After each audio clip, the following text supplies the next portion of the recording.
Memiliki hunian di tengah kota tentunya menjadi dambaan setiap warga. Apalagi untuk memiliki apartemen. Para developer berlomba-lomba memberikan penawaran yang menarik minat masyarakat. Proses jual beli apartemen pun semakin dipermudah dengan persyaratan yang sederhana. Namun pembeli perlu tetap waspada dan jangan sampai terlena dengan janji manis penjual properti yang bisa berujung dengan sengkarut bahkan bui. Tim liputan menelusuri beberapa apartemen di wilayah Jakarta dan Depok untuk mencari tahu janji-janji manis para sales apartemen. Persyaratannya apartemen per atau keluarga, gaji 8 bulan, sudah itu aja. Oke. Kalau untuk DP ini? DP tidak ada DP kita. 0%. 0% DP. Tuh, enak ya. Sebelumnya DP persyaratannya satu basic clear. Mencukupi itu langsung kita proses kembang. Langsung akad paling lama 1 bulan. Oh jangan itu. Akad Paling paling lama 1 bulan, langsung serah terima unitnya. Kita mau oper per orang itu bisa pakai Nggak ada masalah. PPJB tadi. DP nggak ada masalah. Cuma nanti biasanya tuh ada akad ulang. Oke. Nah, mau setelah mau take over itu dua tangan atau take over murni resmi. Kalau take over resmi akad ulang. Tapi kalau di bawah tangan itu tuh nggak akad, tapi di atas surat aja, tapi dinotariskan. Terbagiannya terletakkan di bank BDA itu terpakai yang masih menyicil, tapi yang bayar yang B ini. Tapi nggak masalah ya? Tapi harus ada sebuah surat harus tetap dinotariskan. Dalam proses jual beli, jika pembangunan belum selesai, dapat dilakukan melalui perjanjian pengikatan jual beli atau PPJB. Sedangkan untuk proses jual beli yang dilakukan setelah pembangunan selesai, maka proses jual beli dilakukan melalui akta jual beli atau AJB. PPJB itu apa? Perjanjian pengikatan jual beli. Oh gitu. Ya. Oh, bukan AJB. Bukan. Kalau apartemen sih kayaknya aku paham gitu gitu. Oh hak guna ya. Guna ya. Karena ada waktu tertentu ya. Iya. Kalau sertifikatnya udah pecah ya. Kalau misalkan belum pecah ya paling PJB sih. Maksudnya yang pecah itu dari Nah, sertifikatnya dari si sodainya. Iya. Nanti kalau udah tinggal di sini tau lah kayak gimana. Maksudnya sertifikat pecah itu berapa lama? Itu yang ngurusin dari si ini, dari si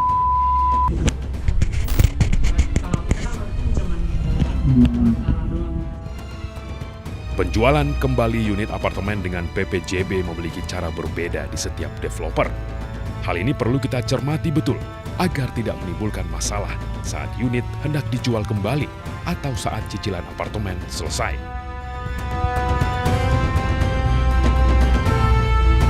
Kembali di Cerdas Hukum masih bersama saya Egit Hafsari dan praktisi hukum Bapak Alvin Lim. Selain itu di segmen ini juga sudah hadir Bapak Bambang Eka Jaya selaku Wakil Ketua Umum DPP Real Estate Indonesia atau REI. Oke, pertama-tama saya tanya ke Pak Bambang dulu ya. Pak Bambang, ini seperti kita lihat di tayangan tadi, bagaimana tanggapan Pak Bambang soal banyaknya agen properti yang mengumbar janji manis dan iming-iming kemudahan proses pembelian. Nyatanya banyak pula yang sebenarnya secara surat-surat jual beli ini tapi belum jelas. Iya, kalau kita bicara mengenai proses dalam transaksi, itu kita kenal mulai dari surat pesanan, PPJB, kemudian setelah bangunan itu selesai, kita melakukan AJB, akta jual beli. Memang dispute itu selalu timbul di PPJB karena sifatnya pengikatan jual beli, jadi dia belum berbentuk akta. Artinya setiap saat kalau memang mau bisa dilakukan pergantian, sebenarnya teorinya begitu gitu loh. Jadi dalam pergantian pemilik, itu yang harus diperhatikan tentunya yang bersangkutan sudah bayar sampai berapa, berapa yang harus dilanjutkan, dan beban-beban perpajakan, beban-beban biaya peralihan, serta prosesnya. Nah yang terpenting adalah prosesnya. Kenapa? Karena dalam proses itu diusahakan semua transaksi itu diketahui 3 pihak. Penjual, pembeli baru, dan pihak developer. Karena 3 pihak ini yang nanti akan memproses sampai dengan sertifikat itu bisa diserah terimakan, bangunan juga diserah terimakan. Mungkin dari Pak Alvin Lim bisa menambahi fenomena yang terjadi saat ini? Jadi gini, biar supaya jelas, PPJB itu pengikatan perjanjian jual beli itu bukan dokumen hak milik, bukan dokumen legalitas kepemilikan. Ya. itu hanya berbentuk perjanjian. Jadi ada dua orang atau dua pihak berkumpul setuju akan sesuatu. Itu diatur di KUA Perdata 1320 Jungto 1338 KUA Perdata. Jadi perjanjian yang dibuat menjadi dasar hukum bagi pembuatnya. Itu hukum perikatan di situ. Nah, apa yang terjadi? Kenapa biasanya PPJB yang tadi rekan saya ini bilang bisa terjadi masalah di situ? Karena PPJB ini belum merupakan legalitas kepemilikan. Yang saya lihat banyak orang kecele, dia pikir sudah ada PPJB, aman nih transaksi. Tidak, belum aman di situ. Baik, terima kasih Pak Alvin. Sebelum lanjut dialog, ternyata tim iNews juga sudah melakukan wawancara dengan salah satu oknum sales pemirsa yang sudah berkecimpung di dunia properti selama 9 tahun yang menceritakan soal penipuan dalam jual beli properti. Berikut selengkapnya. Saya bergabung di properti sih udah sekitar 9 tahunan lah kurang lebih. Banyak banget modus dari marketing itu. Memang dari yang manis-manis dikasihnya dari awal gitu ke konsumen supaya konsumen itu tergiur. Terus kita kasih DP-nya itu DP murah, misalkan DP 5 juta, cicilannya rendah gitu kan, supaya konsumen itu tergiur. DP-nya itu nggak mungkin 5 juta, pasti nanti ada tuh pas nyampe di kantor, DP-nya itu ternyata 25 juta. Kebanyakan si developer pasti terlambat ngebangun rumahnya gitu. Bahkan ada yang sampai nggak jadi karena banyak faktornya, kayak misalkan izin perumahannya itu belum ada bahkan kayak gitu. Atau tanahnya masih belum punya, bukan milik dia, cuma bikin kantornya aja juga ada. Dulu di tempat saya kerja ada malah salesnya itu nggak ada. Jadi supervisor marketingnya, supervisor salesnya ini. Karena gaji dari marketing ini lumayan besar gitu kan, dia bikin marketing palsu gitu, supervisornya ini, supaya developer itu bayar gaji besar ke dia gitu. Ada juga yang kayak gitu. Ada juga yang misalkan dia ini bukan sales sebenarnya, jadi dia disuruh sama si si sales supaya masarin juga perumahan itu. Ntar dia share komisinya bilangnya gitu.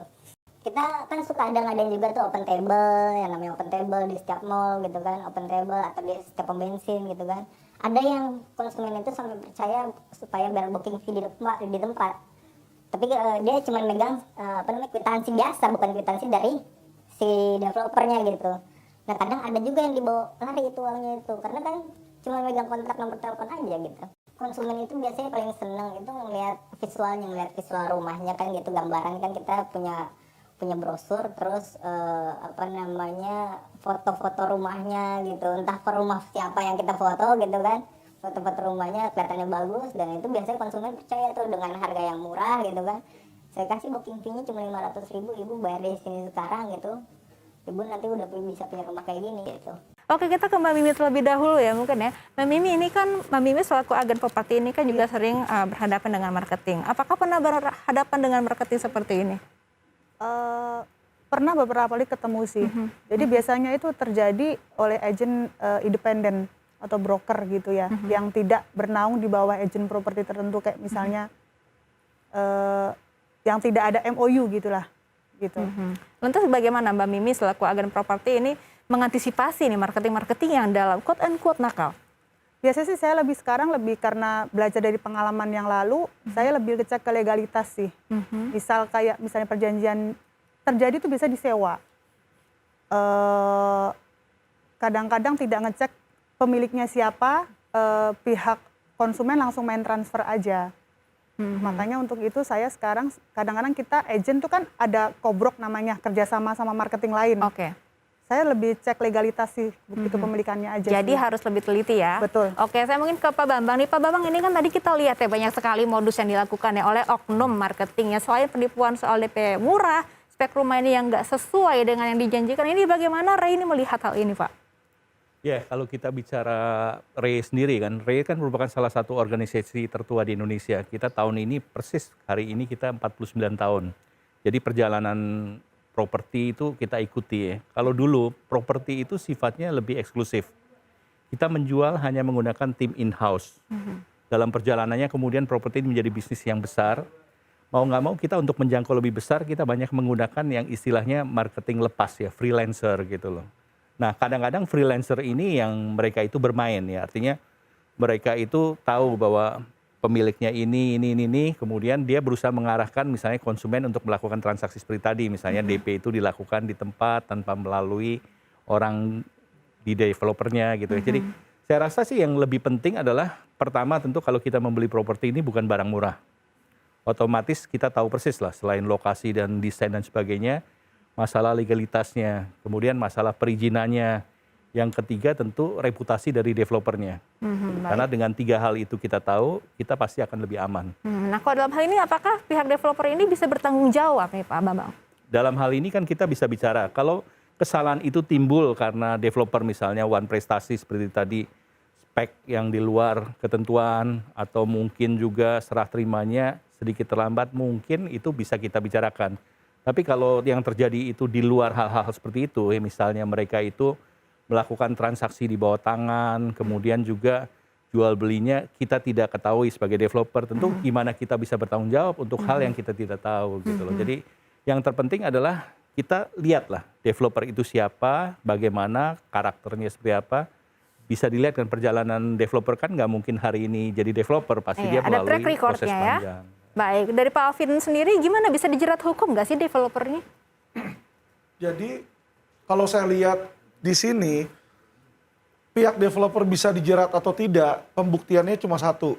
Apakah pihak developer itu mengetahui ya dan membiarkan terjadinya peristiwa mungkin penipuan tersebut.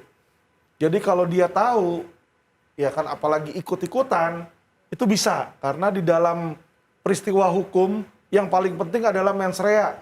Mens rea? Mens rea itu adalah kesengajaan. Jadi kalau dia sengaja dia tahu, ya kan, developer bisa kena.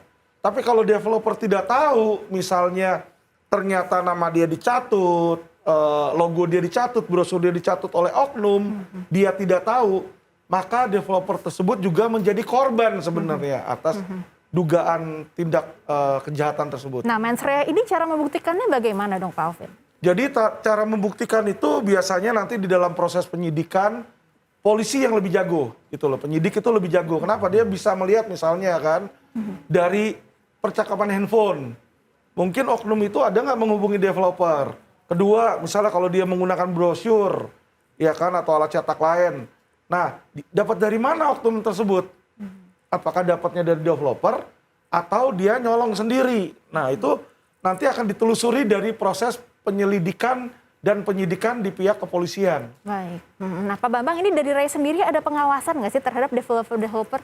Ya, kalau kita bicara dalam perjalanan paruh 20 tahun ke belakang, RAI adalah satu-satunya asosiasi pengembang yang ada di Indonesia. Tapi kemudian dalam perjalanannya setelah terjadi reformasi, asosiasi pengembang itu sekarang ini mungkin lebih dari 30. Dan yang besar saya rasa nggak lebih dari 3 atau 4 gitu. Nah, untuk menjadi anggota RAI, kita melakukan proses. Jadi nggak semua orang datang kemudian daftar dan dia menjadi anggota RAI. Dia harus menunjukkan proyeknya, legalitas proyeknya, kapasitas dia, kemudian dia harus direkomendasi oleh salah satu atau salah dua dari developer yang sudah ada. Jadi kita melalui satu proses seleksi yang cukup panjang. Tapi kemudian setelah dia menjadi anggota, tentu kita nggak bisa memonitor kegiatan dia ya, karena setiap developer itu punya karakter, ada yang lebih agresif, ada yang lebih konservatif. Nah, kalau terjadi kasus, tentu kasus itu yang nantinya kita akan case by case kita tangani. Tapi kita bukan sebagai pihak legal ataupun orang yang bertanggung jawab, tapi kita sebagai pendamping untuk supaya proses ini menjadi orang tengah lah, supaya antara developer dan konsumen ini bisa mencapai titik temu atau jalan tengah. Nah, terus kalau kita lihat kasus yang dialami oleh Mbak Mimi ini bagaimana? Ini siapa sebenarnya yang salah atau di bagian mana kita lalainya? Kalau saya lihat sekilas ya, kan ini case-nya agak berbeda ya. Jadi ini adalah satu transaksi yang dilakukan di bawah tangan, kemudian tidak melalui atau melibatkan developer, kemudian pada saat perjanjian itu mau diaktekan ataupun mau dituntut haknya, si penjual itu one prestasi. Dalam hal ini dia mengingkari mungkin ya atau lari dan sebagainya. Tentu kita sebagai developer ya nggak mungkin bertanggung jawab orang, kecuali kalau yang seperti itu tadi. Kalau kita melakukan yang namanya adendum PPJB, itu harus diketahui 3 pihak tadi. Si pembeli pertama, penjual atau pembeli selanjutnya, dan kita sebagai penjual atau developer. Nah, kalau ini kita tahu, tentu kita terikat terhadap kewajiban tadi. Jangan kalau ini di bawah tangan. Baik, terus apa yang harus dilakukan masyarakat supaya bisa lebih jeli nih dalam melihat hal ini? Saya rasa gini lah, nggak ada jalan pintas. Kalau kita mau membeli sesuatu, tentu kita harus tahu secara lebih detail. Dulu mungkin ada ungkapan seperti teliti sebelum membeli. Nah itu ada kata-kata bijak yang harus kita lakukan. Karena biar gimana kita nggak akan tahu developer itu secara benar kecuali kita mengalami proses itu gitu loh. Hari ini ada developer yang lancar, kemudian mendadak ada terjadi sesuatu, dia menjadi one prestasi. Ya kita cari solusinya gitu loh. Tapi kita nggak bisa menjamin, oh orang itu kalau anggota RE 100% dia adalah anak Tuhan yang bersih gitu, nggak bisa juga. Cuman semuanya tergantung dari masing-masing, tapi kita berusaha untuk menjembatani kalau memang terjadi sesuatu. Gitu. Baik, nah lagi jangan tergiur janji-janji manis aja ya Pak Bambang ya. Oke pemirsa, sebelum lanjut dialog kita akan lihat grafis terkait mitos atau fakta dalam jual beli properti dan langsung dijawab oleh Pak Bambang. Oke, mitos atau fakta yang pertama, poin pertama ini rumah bisa DP 0%. Pak Bambang ini mitos atau fakta ya kira-kira? Itu sebenarnya fakta, gini ya. Fakta. Kalau rumah itu merupakan proses jual beli yang sifatnya inden atau jangka panjang, 0% bukan masalah karena dia perlu membayar hari 0, besok 5%, besok 5%, sampai 20-30%, setelah itu PPJB, itu nggak ada masalah gitu. Tapi kalau rumah stok, tentu 0 itu hampir tidak mungkin. Hampir tidak mungkin ya. Oke, poin kedua mitos atau fakta. Ini bisa kredit rumah tanpa BI checking. Ini bisa nggak sih Itu Bang sama Bambang? sekali nggak mungkin. Karena nggak mungkin ya. sekarang dengan adanya OJK dan ketentuan-ketentuan BI, kita juga diawasi BI kan, otomatis semua hal harus mengikuti rule yang ada di BI. BI checking adalah persyaratan pertama orang untuk diajukan kredit. Nah jangan salah, nanti dia akan ada sifatnya term 1, term 2 dan sebagainya, itu adalah kondisi. Jadi kalau Anda itu misalnya mau mengajukan kredit ke developer ya, pasti Anda akan dicek. Anda punya kredit di bank mana, Anda punya kewajiban kredit yang lain, kartu kredit Anda sudah dibayar dengan benar enggak, Anda pernah blacklist dan sebagainya, itu akan keluar. Jadi itu hebatnya teknologi sekarang. Jadi nggak ada seorang pun di antara Anda itu kalau melakukan transaksi tidak dicek dan tidak ada seorang pun di antara Anda asal Anda punya NPWP ya dan punya kartu kredit yang tidak terlacak. Jadi pembeli pun harus bersih ya track record ya. Dan harus. Oke, Pak Alvin ini kalau ada yang mengiming-imingi bisa beli rumah atau properti tanpa BI checking ini sebenarnya pelakunya bisa dijerat hukum nggak sih? Jadi gini, sebenarnya kalau masalah membeli rumah tanpa BI checking di situ tergantung cara bayarnya apa. Betul. Jadi perusahaan properti itu ada yang cara bayar KPR seperti yang tadi Pak Bambang bilang, itu wajib BI checking kalau KPR. Tetapi kadang dia ada cara bayar cicilan bertahap misalnya. Oke. Jadi developer itulah yang meminjamkan, bukan bank yang meminjamkan. Nah itu bisa tanpa DP atau tanpa BI checking. Karena kenapa? Yang meminjamkan developer. Ya jadi itu kalau menurut saya kesepakatan kedua belah pihak tidak bisa dijerat secara hukum. Baik, jadi tergantung skema pembeliannya seperti apa. Betul. Ya. Oke, sekarang poin nomor 3, beli properti dari broker lebih mahal. Ini mitos atau fakta Pak Bambang? Itu tentu mitos ya, karena gini, developer dengan broker adalah sinergi. Kita saling bahu-membahu supaya proses penjualan ini berjalan dengan lebih luas, lebih massal. Tentu di dalamnya kita ada insentif-insentif yang kita berikan ke broker, tapi itu adalah bagian dari kita untuk memberikan bagian dari keuntungan ke broker. Artinya ini tidak ada hubungan dengan lebih mahal atau lebih murah. Ini adalah melalui proses. Bahkan kalau Anda ke negara-negara maju seperti Amerika, Singapura dan sebagainya, tidak ada transaksi yang tidak melalui broker. Baik, terima kasih Pak Bambang Eka Jaya atas kehadirannya. Dan pemirsa, kita akan membahas lebih lanjut soal sekarut jual beli properti dengan narasumber lainnya. Sesaat lagi di Cerdas Hukum bersama saya Egit Hapsari dan Alvin Lim.